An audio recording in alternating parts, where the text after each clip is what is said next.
الحمد لله رب العالمين والصلاة والسلام على سيد المرسلين وخاتم النبيين سيدنا وحبيبنا محمد وعلى آله وصحبه أجمعين ومن تبعهم بإحسان إلى يوم الدين.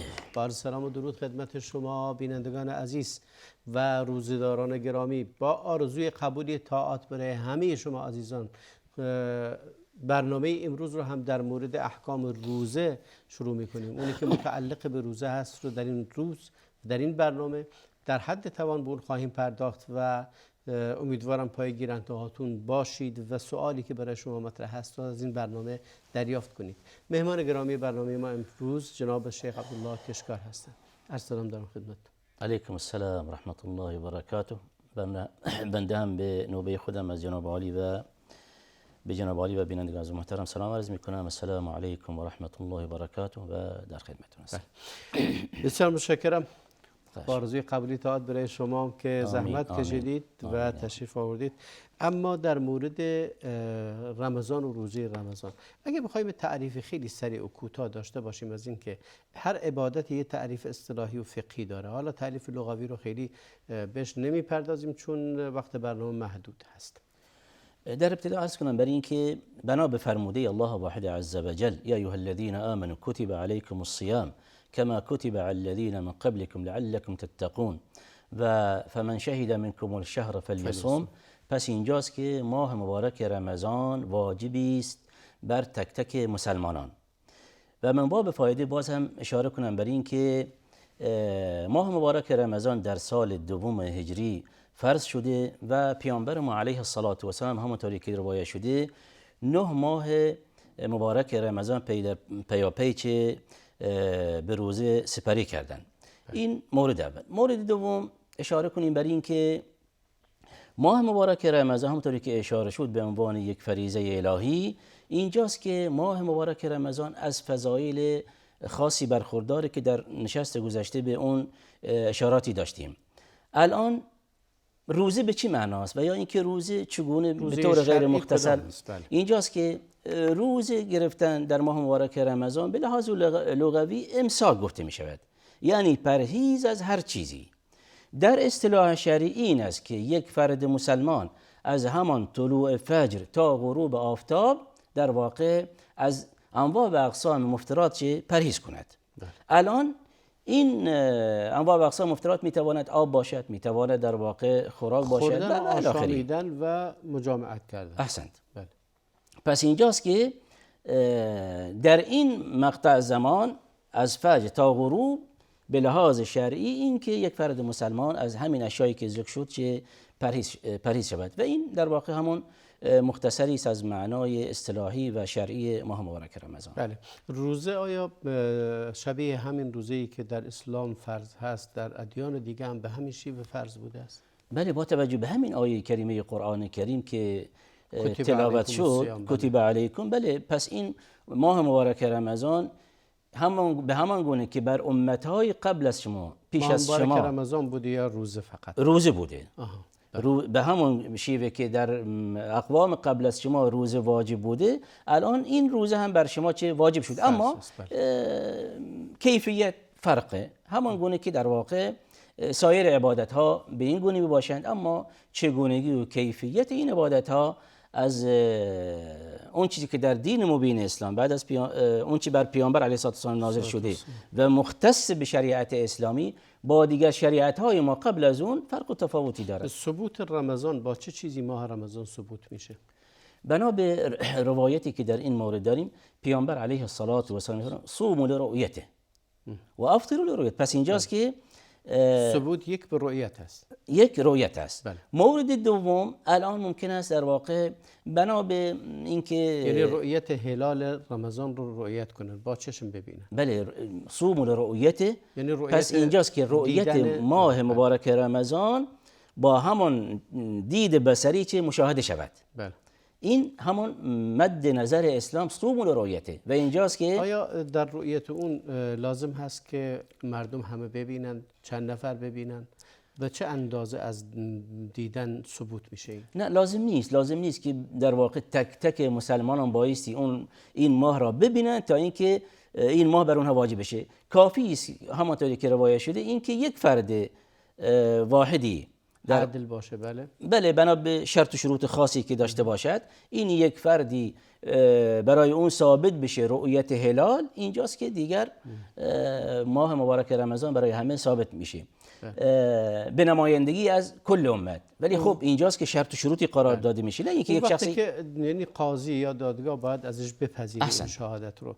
چه بسا یک کسی بیاد امکان داره در چشمش خللی باشه، بعد بیاد بگه من ماه رو دیدم، یا کسی قدرت بیناییش ضعیف باشه، یا کسی امکان داره خلل‌های دیگری وجود داشته باشه، اون تشخیص میدن که آیا شهادت این شخص قابل قبول هست یا نیست. پس اینجاست که بله همون شرط و شروطی که به اون اشاره فرمودید و این هم یسر و سهولت اسلام سبحان الله، برای اینکه ممکن است رؤیت ما برای همه میسر نباشد که نیست واقعا. الان با توجه به الان در همین زمانی که ما زندگی میکنیم، با توجه به اینکه مردم رو آوردن به فضای مجاز و ولا، الان کمتر کسی دیده میشه که ضعف بینایی نداشته باشد، ولی خب افرادی هستن که در واقع الله واحد عزوجل به اونها عنایت فرموده، دید قوی دارن، بصر قوی دارن و برای اونها میسر است. و در نهایت همونطور که اشاره شد، همین رؤیتی که حاصل میشه برای همه ملاک و معیار میتونه باشه. بله. پس یک رؤیت دوم بعد از رؤیت مورد اگر رؤیت نشد، یعنی بله اگر رؤیت نشد، الان بنا به در واقع شرایط جوی و الی آخره، اینجاست که باز هم پیامبرم علیه الصلاة و السلام این امتو حیران و سرگردان قرار نداده. باز هم هدی نبوی این است که اکملوا العده فإن غم علیکم فاکملوا شعبان. پس اینجاست که اگر شرایط جوی طوری باشد که رؤیت میسر نباشد، شما ماه شعبان را 30 روز کامل کنید، روز بعد روزه بگیرید. رمضان دیگه، روز بعد رمضان. ماه عربی بیش از 30 روز نیست، یعنی نهایتش 30 روزه دیگه، بیشتر نیست. بله ماهای عربی بله 30 روز و 29 روز داریم. بله. 31 روز در ماهای قمری نیست، در ماهای قمری نیست، بلکه در ماهای میلادی و شمسی ظاهر. بله.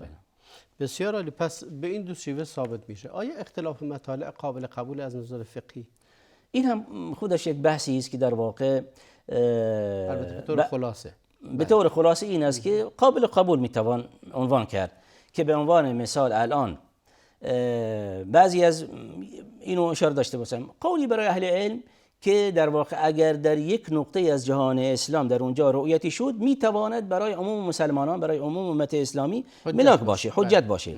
قول دوم این است که نه، برای هر منطقه‌ای، برای هر کشوری در واقع مطلع خاصی یا افق خاصی وجود دارد. البته کشور نمیشه گفت، زیرا که الان مثال عرض میکنم، بعضی خطوط مرزی که وجود داره، این خطوط جغرافیایی یا سیاسی که وجود داره اصلا ربطی به رؤیت نداره، زیرا که فرض میکنیم در مرز یه شهری این ور مرز، یه شهری اون ور مرز، این دوتا مثل همه، اصلا امکان نداره که این دوتا رو از هم اختلاف مطالع داشته باشن، چون چنان نزدیک همن، اصلا بینشون خیلی جا هست، بین این دوتا یک خیابونه، یه دیواره، یک کوچه است، یه آبه که این ور اون ور مثل همه.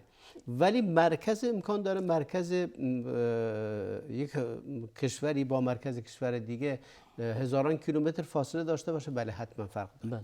و این رحمت و یسر اسلام همونطور که اشاره شد که این در این زمینه همون اختلافی که در واقع در این دو دیدگاه وجود داره رحمتی است برای مسلمانان. یعنی شما توصیه می‌فرمایید که مردم سخت نگیرید به هم دیگه. احسن. هر کسی هر رأی رو پسندید، ولی نه روی هوا و هوس یا روی تعصب به کشور و تعصب به مذهب خاصی. بله روی تشخیصشون، برداشتشون از کلامی که از اهل علم میشنوند. بس همین. و من بهتر است با ذکر مثال این قضیه روشن‌تر بشه. به عنوان مثال الان در کنار همین کشورهای اسلامی کشور جمهوری اسلامی ایران قرار دارد. خب ما می‌بینیم هر سال در این مورد، در مورد این که آیا روزه بگیریم و روزه نگیریم، شرایطی وجود دارد. اما پس میتوان عنوان کرد که الان چنان که در همان اشاره فرمودید، الان بین ایران و بین یک سری کشورها یک حد و مرزی است. پس اینجاست که اگر در ایران در اونجا رؤیتی حاصل نشه، کلا رؤیتی حاصل نشه، در کشور مجاور رؤیت، هر کشوری، کاری به کشور خاصی نیست، هر کشوری اینا مرزهای جغرافیایی ربطی نداره. بحث ما یک بحث فقهیه که بحث فقهی مهم اینه که اینا مطالعشون مثل همه، جاهایی که مثل هم بگیرن. صحیح است، ولی این ذکر مثال که ایران بود میتونه افغانستان باشه، میتونه پاکستان باشه، میتونه یکی از کشورهای مغرب عربی باشه. منظور این است که ما در مورد افق صحبتی داشتیم. پس اینجاست که به عنوان مثال من مثالی زدم کشور ایران. اگر در همان کشور ایران رؤیت نشه، در کشور عراق رؤیت شد، پس اینجاست که واجب است به لحاظ شرعی که ملت کشور عراق روزه بگیرند، رؤیتی حاصل شده. ولی در ایران رؤیتی حاصل نشده، کسی نیست، کسی نبوده که بگوید که بله من گواهی میدهم که رؤیت حاصل شده. پس اینجاست که اگر همون روز که در عراق روزه باشد در ایران روزه گرفته نشه گناهی ندارن. نه، مثال این هست که بین این دو تا یه جوی آب فقط هست به اندازه 1 متر، بین این کشور و اون یکی کشور. این یک جوی آبی که به اندازه 1 متره، اونجا در پایتختشون رؤیت ثابت کردن و گفتن رؤیت شده. درست. این دوتا مثل همن، این دوتا که کنار هم ایستادن، در نتیجه این برمیگرده به اهل علم. این رو وارد قضایای سیاسی و قضایای چیز نکنن، برمیگرده به اهل علم. اهل علم تشخیص بدن بله رؤیتی که در روستای همسایه‌مون شده در درسته، در کشور دیگه دارن رؤیت کردن، ما با هم دیگه اذان میگیم، اذان هم رو میشنویم. درسته. این یک دیدگاه جناب استاد. بله. این یک دیدگاه است. همین عرض شد برای اینکه این یسر و سهولته. این یک دیدگاه است، ولی دیدگاه دوم اون کشور میتونه روزه اعلام نکنه چون رؤیتی در کشور خودش نبوده، کسی نآمده که گواهی دهد که من ماه دیدم. اختلاف مطالع ندارن اینا، وقتی که کنار همن اذان هم دیگر رو میشنون، بغل هم قرار گرفتن، اختلاف مطالع در پایتخت هاست، اختلاف مطالع در چیز نیست. یعنی کشورهای، یعنی شهرهای دورترشون اختلاف مطالع داره. به هر حال این شهرهای نزدیک این برمیگرده به فقها. به هر حال این اختلاف مطالع یا همون افق در همین دو دیدگاه مختصر میشه و بنده بر این معتقدم که تا زمانی که رؤیت ماه در یک کشوری نشه یا در منطقه نشه و در اونجا روزه کسی نگیره گناهکار نیست. به هر حال یا این که عمل کردن به یکی از این دو دیدگاه جایزه. بسیار عالی. کلام همین. بسیار عالی. میریم سراغ بحث این که شروط وجوب روزه رمضان چه شرطی داره تا بر یک کسی فرض بده روزه رمضان؟ بله، شروطی که یا به عبارت دیگه بگم، میخوام بگیم بر چه کسایی واجبه؟ بر کسانی واجبه که مسلمانند، عاقل باشند، بالغ باشند و همچنین اینکه از عذرهای شرعی برخوردار نباشند. یعنی اینکه در مورد به عنوان مثال در مورد خواهران مسلمان اینکه عذر در واقع قاعدگی و نفاس نداشته باشند و یا اینکه در مورد دو قشر زن و مرد اینکه بیماری نباشد. پس با فراهم شدن این شرایط اینجاست که از مسلمان باشه، عاقل باشه، بالغ باشه و موانع شرعی نداشته باشه. بله، بسیار خوب. از موانع بحث عادت ماهانه و ولادت برای زنها هست. احسن. بله، بسیار جالب. میریم سراغ، قبل از هر کسی میریم سراغ روزه اهل اعذار، چون از همین ابتدا باید اونایی که عذری دارن بدونن که تا آیا روزه براشون فرض هست، اگر روزه فرض هست آیا نتونن روزه بگیرن، چیکار باید بکنن؟ روزه اهل اعذار چگونه است؟ به چند دستم تقسیم؟ احسن. توجه بفرمایید که به عنوان مثال الان بیاییم که در این مورد هم زیاد سوال میشه. یکی از اهل اعذار بیماری است. بله، اجازه میفرمایید توقفی بکنیم برگردیم. بینندگان عزیز با ما بمونید، توقف کوتاهی میکنیم، برمیگردیم خدمت شما.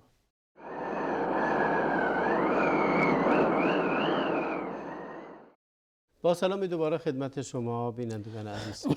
و در بخش اول صحبتمون به تعریف روزه پرداختیم، روزه چی هست و اینکه چگونه ثابت میشه که ماه رمضان شروع شده و همچنین موضوعی که مطرح شد بحث شروط وجوب روزه چی هست، یعنی چه شرطهایی باید باشد تا روزه برای یک کسی فرض بشود، به عبارت دیگری بر چه کسایی فرض هست. و سوال ما در خصوص روزه کسانی بود که دارای عذری هستند. بله. چه کسایی، اولا چه عذرهایی پذیرفتنیه و چه کسایی میتونن روزه خاصی دارن؟ عذرهایی که میتوان به اون اشاره داشت: عذر بیماری، عذری در واقع حمل و بارداری، عذر شیر دادن و الی آخره. پس عذر سفر. پس یکی از این موارد عذر بیماری. خیلی مختصر عرض کنم برای اینکه این بیماران به دو قسمت تقسیم کنیم. قسم اول یک بیماری هست که در واقع بیماری دائمی نباشد. خب در ماه مبارک رمضان الان انسانی سردردی میگیره و یا اینکه هر نوع دردی داشته باشد که برطرف میشه، بله مزمن نیست. پس این الان یه روز 2 روز 3 روز کمتر بیشتر بیمار است، خب مشکلی نیست. این ماه مبارک رمضان بقیه روزاش روزه میرود. بعد از ماه مبارک رمضان این چند روزی که در واقع بنا به این عذری که داشته افطار داشته، پس این قضا میکنه. این مورد اول. مورد دوم، بیمارانی که مزمنند. یه بیماری مزمنی داریم الان، بیماری هایی هست که در واقع اگر بنا به تشخیص پزشک که اگر این فرد مسلمان روزه بگیرد براش ضرر دارد و یا اینکه این خود بیمار ناتوان شده الان، پس اینجاست که این فرد بیمار به جایگزین منتقل میشه. یعنی اینکه روزه ماه مبارک رمضان بر او الان با این شرایط واجب نیست، به جایگزین که همان کفاره باشد. پس بعد از ماه مبارک رمضان یا در طول ماه مبارک رمضان الان میتواند در واقع هر روزی یا اینکه هر دهه‌ای یا آخر شب ماه مبارک رمضان به جای این 30 روز در واقع کفاره پرداخت کنه. بله. این کسیه که توان روزه اصلا نداره، اصلا بیماریش همیشگیه. احسنت. یعنی این زمانی نیست که این عذر از بین بره، این عذر رو همیشه داره، در نتیجه نمیتونه قضا کنه و به جاش فدیه میده. بله احسنت. بله. اگر بحث فدیه رو مطرح کردید، فدیه رو باید چی بده به عنوان فدیه؟ در مورد فدیه اون چیزی است که در واقع مد نظر قرآن کریم و سنت پاک نبوی اطعام است، خوراک بدهد.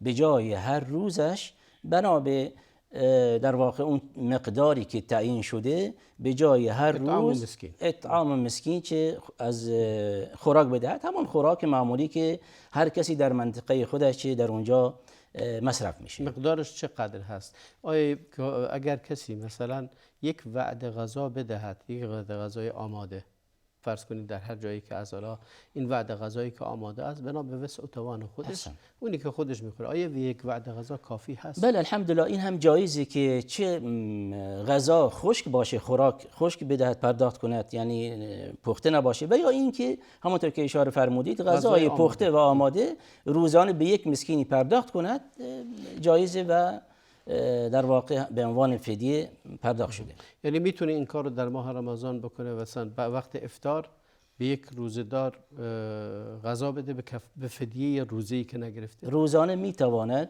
به یک مسکینی فقیری که تشخیص میدهد روزانه همون افطار و شام همون فرد مسکین پرداخت میکند، این همون فدیه شخص. آیا فقط یک وعده کافیه یا اینکه 2 وعده رو مثلا یک وعده کافی است؟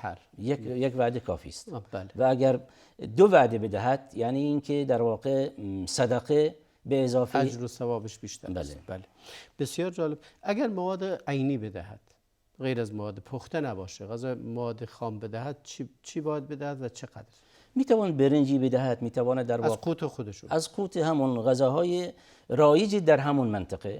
در اون منطقه به عنوان مثال بیشتر غذای اصلی چی هست؟ غذای اصلی چی؟ برنج است، گوشت است، یا اینکه انواع و اقسام دیگر مصرف میکنه. در حال در هر منطقه ای که اونجا غذا مصرف میشه همون غذا پرداخت بشه. الان ممکن است مثلا برنج مقدارش مشخصه چقدر باید بده؟ در این مورد من خوب است که در واقع یعنی این که اگر بیایم سایر مذاهب رو در نظر بگیریم، در مذهب امام شافعی رحمت الله علیه 1 مد تعیین میکنند و در مذاهب دیگر همان نصف ساعه. بله. الان ما اگر بیاییم و ببینیم که نصف ساع معادل چند، 1 ساع معادل 4 مد میشه. بله.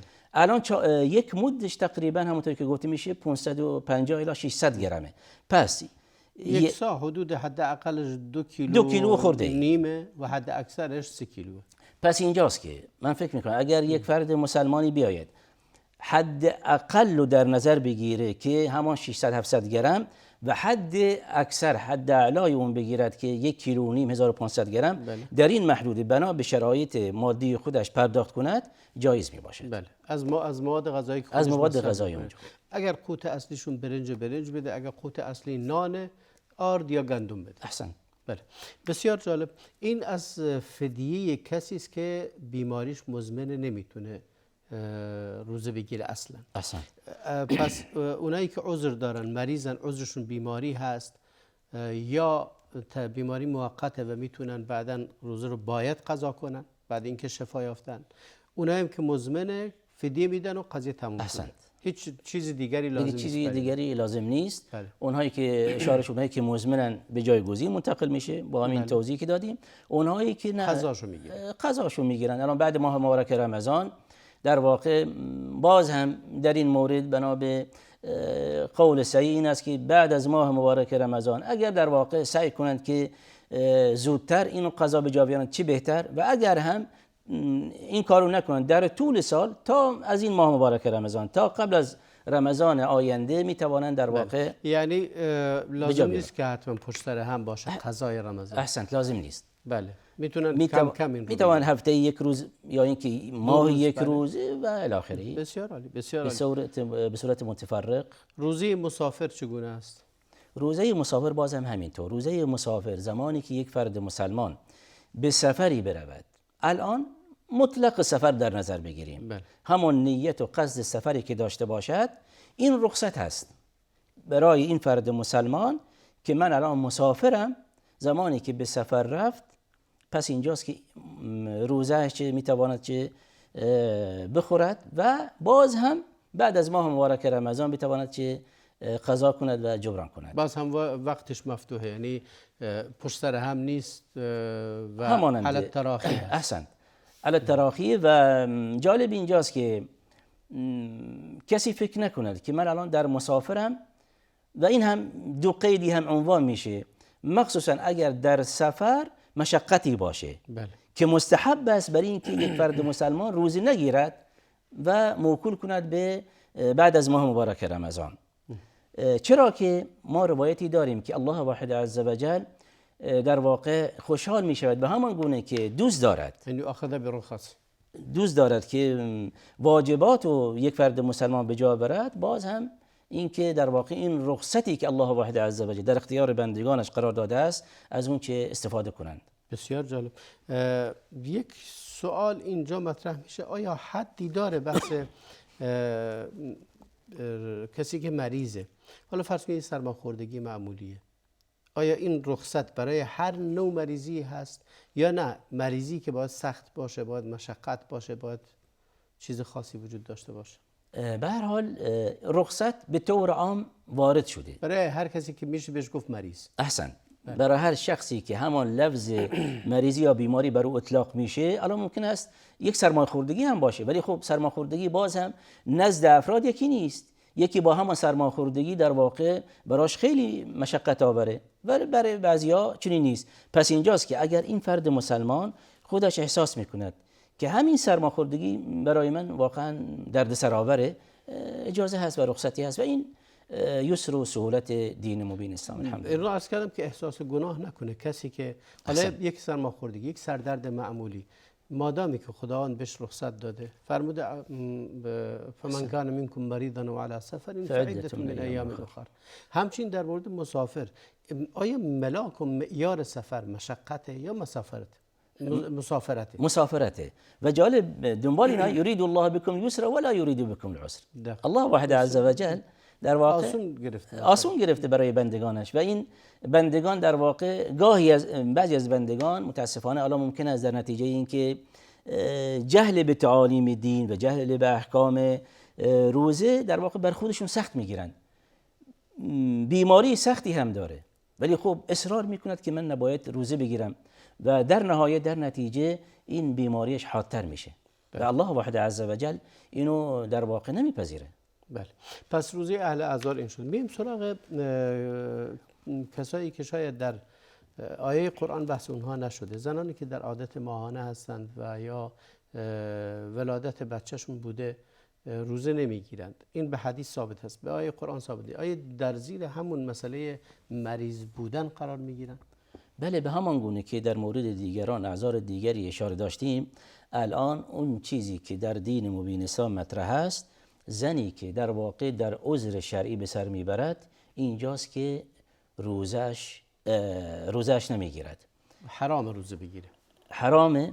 و بعد از ماه مبارک رمضان به همان شیوهی که عنوان شد میتواند چه قضا کند. رو قضا کند. بله. جالب اینجاست که یسر و سهولت دین مسلم در اینجا هم باز هم روشنه، برای اینکه این زن مسلمان این 5 روز 6 روز کمتر بیشتری که الان به لحاظ این عذر شرعی که روزه اش نمیگیرد قضا میکند، اما نمازهایش قضا نمیکند. یعنی برش در هنگام عادت ماهانه یا در وقت نفاس حرام روزه بگیری یا نماز بخونه. حق نداره اینو انجام بده.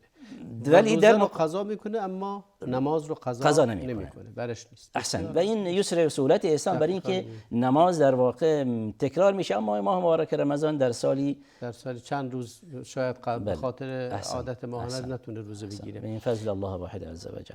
بله، کسایی که قضای روزه برشون هست، اگر قضای روزه سال گذشته، حالا زنانی که عادت ماهانه بودن، به خاطر هر علتی یا به خاطر کسالت یا به خاطر نبودن وقت یا هر علت دیگری، حتی احتمال داره به علت اینکه حوصله‌اش رو نداشتن، روزه سال قبل رو نگرفتن، آیا اگه سال برون اومد آیا باید کفاره هم بدهد یا نه؟ الان این ماه مبارک رمضان رسید و هنوز یک خواهر مسلمان هنوز بدهکار است از ماه مبارک گذشته، یا مریض یا مسافر به هر کسی. به هر حال اینجاست که الان باز هم در واقع این احساس رو نکند که من الان خب ماه مبارک رمضان رسید و چه کار کنم. خب این بدهی خودش رو واگذار کند به بعد از ماه مبارک رمضان.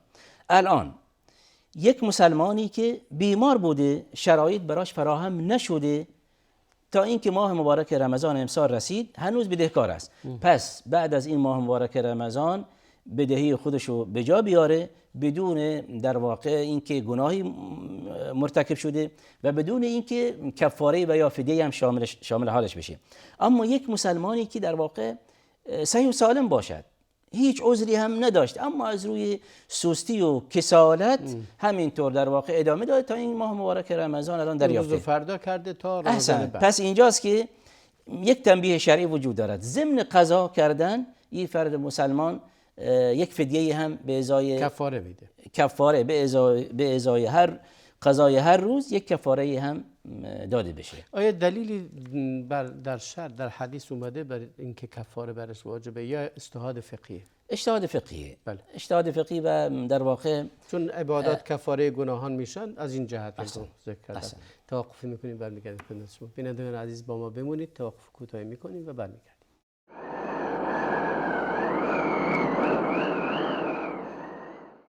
با سلامی دوباره خدمت شما بینندگان عزیز. در 2 بخش صحبتمون پرداختیم به بعضی از مسائلی در خصوص روزه اهل اعذار. من زیاد صحبت نکنم که جناب علی مسائل دیگری رو در باب روزه بفرمایید. در روزه اهل اعذار چیز دیگری وجود دارد؟ حالا من سخنی از بحث کفاره. اگه کسی کفاره نده آیا مرتکب گناهی شده؟ اینجاست فقط روزه رو بگیره چون مبنی بر اجتهاده. باز هم در این مورد 3 قولی داریم برای اهل علم که اگر یک فرد مسلمانی فقط قضا کند، اینکه در مضیقه مالی بشه و باشه و آخره، اگر هم کفاره نده گناهکار نمیشه. اصل بر قضای اون روز. درست. اصل اینه که روزش رو قضا کنه. حالا کفاره تکمیلی خیلی بهتره، چون به هر حال ان الحسنات یذهبن السیئات و کفاره گناهانش میشن. حالا حتی اگرم دلیلی از حدیث بر خصوص روزه نیومده باشه، باز از جهت دیگه اجتهاد فقها وجیه و اصولی هست از جهت اینکه ادله زیادی بر کفاره بودن وجود داره. در این مورد چون روایت های هم زیادی داریم که میشود بر این قیاس گرفت. برای اینکه الان یک فرد مسلمانی که میگه الان من این روزه‌ای که بدهکارم به جا میارم ولی خب به لحاظ مالی من هیچی ندارم، چیکار کنم؟ خب اینجاست که باز هم شریعت اسلامی الحمدلله یسر و آسون گفته میشه که مشکلی نیست. در مورد روزه زنانی که حامله هستند یا بچه شیر میدن، باز هم به همین صورت زنانی که باردارن اصلا اجازه دارن که روزه نگیرن؟ احسن، اجازه دارن که باز هم روزه نگیرن، چنان که این روزه در واقع برای سلامتی خودشان و یا برای سلامتی جنینشان چه خطری داشته باشه اجازه هست به لحاظ شرعی در طول همین ماهای حمل و بارداری این که روزه نگیرن. بعد از وضع حمل، بعد از اینکه میسر بشه این ماه مبارک رمضان به صورت متفرق میتوانند قضا کنند. بله بسیار جالب. یعنی همه اینها رو استنباط میکنیم از اون آیه‌ای که فرمود کسانی که مریضن و مسافرن روزه نگیرن. احسنت. و خداوند دین اسلام دین یسر، خداوند یسر برای مردم میخواد و سختی و سختگیری نمیخواد. الحمدلله. بسیار عالی. بعضی از فقها گفتند اگر روزه رو نگرفته به خاطر بچه‌ش بوده، بله. پس کفاره شامل میشه. اگه به خاطر خودش بوده کفاره شامل نمیشه. این تا چه اندازه این از لحاظ استناد دلیلش قوی هست؟ این هم میتوان در واقع چنین عنوان کرد که باز هم برمیگرده به شرایط، به یک امر اختیاریه. تقریبا میتوان چنین عنوان کرد به طور خیلی مختصر. یعنی این که اگر یک زن مسلمانی باز هم اگر هم به خاطر همون جنینش در واقع، یعنی بر خودشون سخت نگیرن. اگر واقعا توان کفاره رو نداشتن الزامی نیست. اگر توان کفاره داشته باشن فبیها، این در واقع بهتر از ثواب و اجر و پاداش بیشتری خواهند داشت. و اگر توانایی نباشه به لحاظ مالی، همان برمیگردیم به قضا گرفتن فقط. بله. در مورد روزه گرفتن بچه‌ها حکم شرعی چی هست؟ یا از لحاظ تربیتی، از لحاظ اینکه بچه‌ها رو در چه سنی روزه برشون فرضه و واجب والدین نسبت به فرزندانشون در ماه مبارک رمضان چی هست؟ احسن. پس در مورد واجب بودن ماه مبارک رمضان برمیگرده به اینکه همون شرط بلوغ مطرح می باشد. الان پس هر کسی که به سن بلوغ رسیده است روزه بر اون واجب می باشد. اما کودکانی که یا بچه‌هایی که به سن بلوغ نرسیده باشند، خوب است که والدین اونها را در واقع به عنوان تمرین اونها را تشویق کنند. الان اگر باز هم روز و کامل هم نکنند تا عصر روزه بگیرند و یا اینکه یک در میون و الی آخره تشویق کنند که روزه بگیرند و این مفیده برای اونها. با خودشون مشارکتشون بدن وقت سحر، وقت افطار، یعنی یک شرایطی رو جوی رو ایجاد بکنن که تشویق بشن به این که روزه بگیرن. و اما اگر روزه نگرفتند گناهی ندارن. والدین آیا جایز است بر والدین اون رو اجبار کنند؟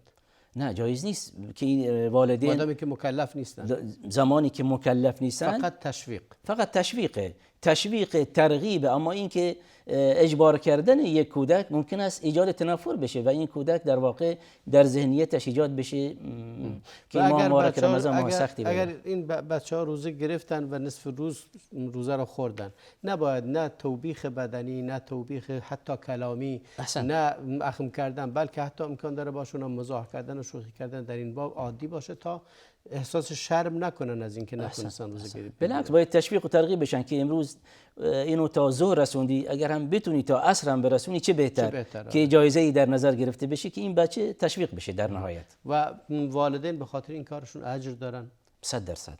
چرا که این والدین در واقع این نقش مهمی در تربیت بچه‌هاشون ایفا میکنند.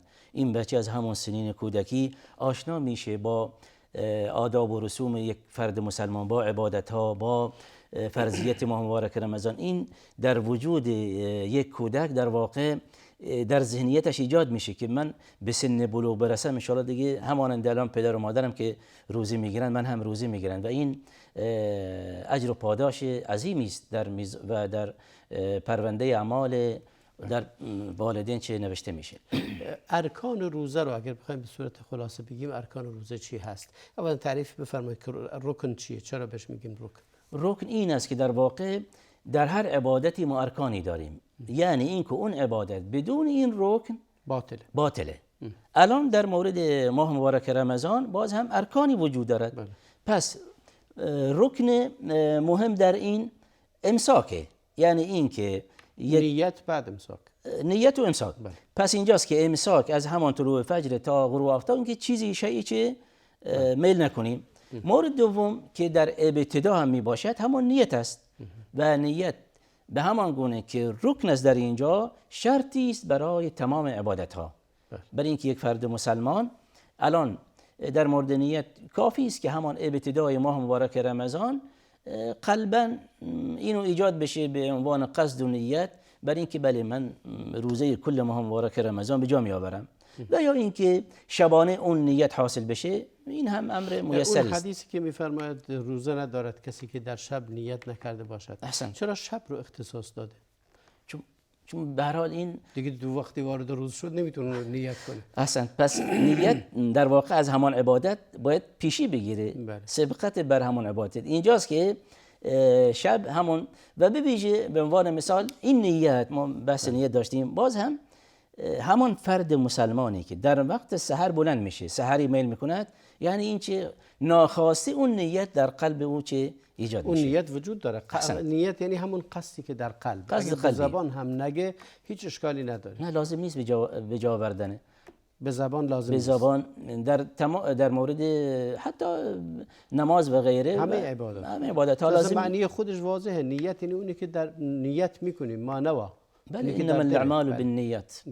پس تمام اعمال به نیت یک بنده مسلمان چه وابسته است و اینجاست که این نیت همونطور که گفته می شود محلها القلب، یعنی این چه جایگاه نیت قلب است و همان قصدی که در قلب ایجاد میشه. الان این که بیاد من بگوید که من نیت کردم روزه گرفتن فردای ماه مبارک رمضان، نه، این چنین چیزی وارد نشده و حتی بعضی از فقهای عنوان میکنند که این یکی از بدعت‌ها در واقع می باشد.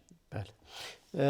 در خصوص اینکه نیت یکی از ارکان هست، اینکه در شب اگه کسی نیت حالا یادش رفت یا نیت نکرد، اصلا تو دلش نیت نبود و خلاصه صبح شد، یا مثال عرض میکنم مثلا در اول رمضان خیلی از مردم نمیدونن که فردا روزه است و فردا وقتی که بیدار میشن از خواب میبینن بله، یا میان مسجد میشنون یا به هر حال میشنون که بله رمضانه.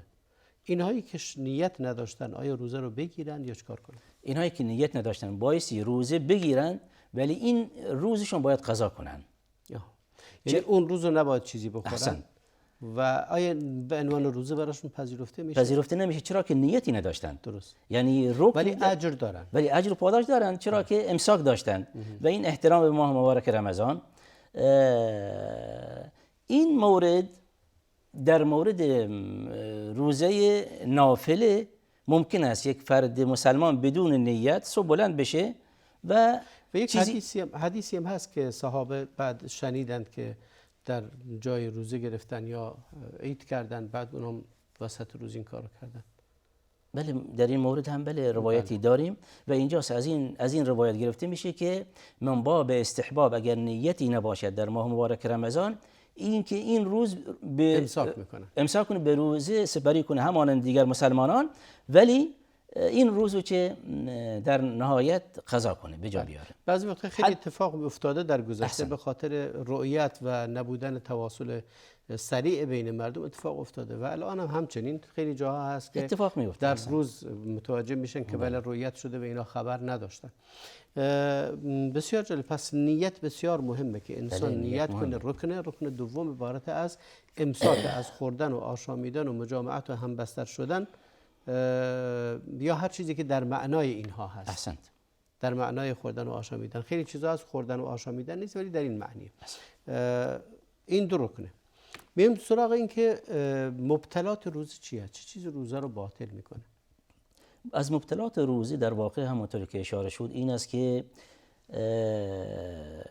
خوردن و آشامیدنه و یا در واقع همان آمیزش جنسی بالاخره و چیزی که در معنای این هست. و چیزی که در معنای اون هست. مورد دوم باز هم عنوان می شود که اگر فرد مسلمانی در واقع در اثنای روز که روزه می باشد نیت افطار داشته باشد، نیت این کند که برای اینکه من این روزه نمیگیرم، در اینجا هم عنوان می شود با توجه به این که جزء مبتلات است. جزء مبتلات هم عنوان تغییر نیت داده. بله. احسن.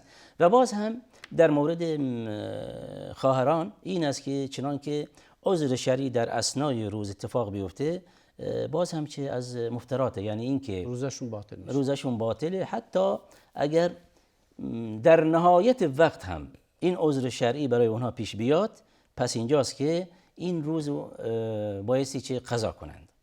ولی اجر اون مدتی رو که گرفتن چون در عبادت بودن و عضو به دست خودشون نیست دارن. بله 100%. بله. در مورد اجر و پاداشش اون به جای خود، اما اینکه از نظر فقهی باید این روز رو قضا گرفته بشه. بله.